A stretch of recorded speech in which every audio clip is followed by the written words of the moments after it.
पहुंच गया और वहां रेस्टोरेंट खोलकर माइक्रोवेव और पहले से तैयार खाने के दम पर दूसरे शेफ्स को पीछे छोड़ दिया, जबकि बाकी लोग सुबह होने से पहले ही धुएं और आग में लगे रहते थे। मेरे यहाँ की खास डिश सिर्फ 3 मिनट माइक्रोवेव में गर्म करते ही तैयार हो जाती है, जब दूसरे लोग अभी भी सब्जियों और मसालों के लिए परेशान हो रहे होते हैं। मेरे फ्रिज का सामान कभी खत्म ही नहीं होता। एक शेंशियन चिकन की खुशबू पूरी गली में फैल जाती है और लोग इसे लेने के लिए पागल हो जाते हैं। दुकान हमेशा भरी रहती है। मार्शल आर्ट्स अलायंस का लीडर रोज यहाँ आता है और दुकान से निकलने का नाम नहीं लेता, यहाँ तक कि प्रिंसेस खुद आकर मुझे बहुत सारे पैसे देकर ब्रांच खोलने की जिद करती है, जब तक कि एक दिन मेरा माइक्रोवेव खराब हो गया और काम करना बंद कर दिया। और इस वक्त मैं अपने मॉडर्न फूड डिलीवरी शॉप के बंद होने से परेशान था, तभी दरवाजे पर एक जोर की आवाज आई, दुकान के मालिक, कोई है क्या? जल्दी कुछ खाने को लाओ, बहुत भूख लगी है। लूमिंग नीचे झुककर सोच रहा था कि ये भारी आवाज किसकी है। इसने दुकान की खामोशी को तोड़ दिया। आया आया, बस 1 मिनट। आप क्या खाना चाहेंगे? हमारी दुकान का वादा है कि 15 मिनट में खाना मिल जाएगा, देर होने पर खाना मुफ्त। लूमिंग ने बिना सोचे समझे जवाब दिया और अपना फोन रख दिया, लेकिन जैसे ही उसने ऊपर देखा वह दंग रह गया। उसका मॉडर्न स्टाइल का छोटा सा शॉप काउंटर, अरे न जाने कब बदल गया एक पुराने जमाने के रेस्टोरेंट में, जहाँ इंक पेंटिंग वाले स्क्रीन्स लगे थे। हॉल में रखी हुई 8 इमॉर्टल्स वाली मेज, पुरानी लकड़ी की सीढ़ियां ऊपर की तरफ जा रही थी,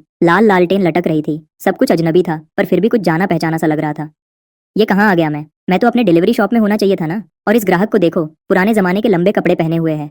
क्या मैं गलती से किसी फिल्म शूटिंग की जगह आ गया हूँ, या फिर अभी तक नींद से नहीं जागा हूँ? क्या मुझे हेलुसिनेशन हो रहा है?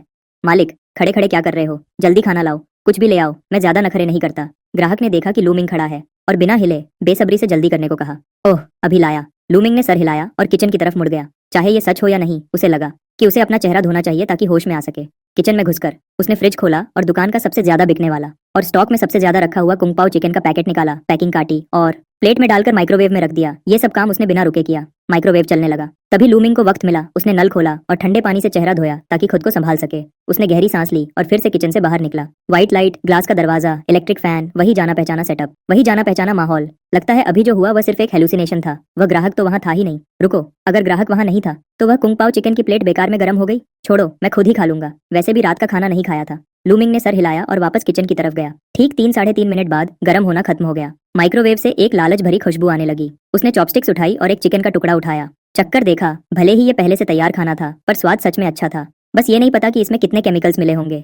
हॉल में लूमिंग के किचन में जाने के बाद सिर्फ वह भूखा ग्राहक अकेला बचा था जो भूख से तड़प रहा था। अगर इतनी भूख नहीं लगी होती तो मैं कभी इस घटिया दुकान में नहीं आता। पहले पता होता तो जल्दी के चक्कर में ये रास्ता नहीं चुनता। इस बेकार जगह पर न खाने को कुछ है, न रहने की जगह। कहने बात है, ये तो एक बड़ा धोखा है। अगर मैं दूसरे रास्ते से जाता तो अब तक किसी अच्छे होटल में आराम से बैठकर गर्म खाना खा रहा होता। वैसे पड़ोस के कस्बे वाले होटल में कुछ डिशेस तो काफी स्वादिष्ट होती हैं। वे लोग नए डिशेस भी लाते रहते हैं जो हम जैसे पुराने लोगों को पसंद आती है। और इस जगह को देखो, न छोटा न बड़ा, 6 मेज हैं जो धूल से भरी और गंदी हैं।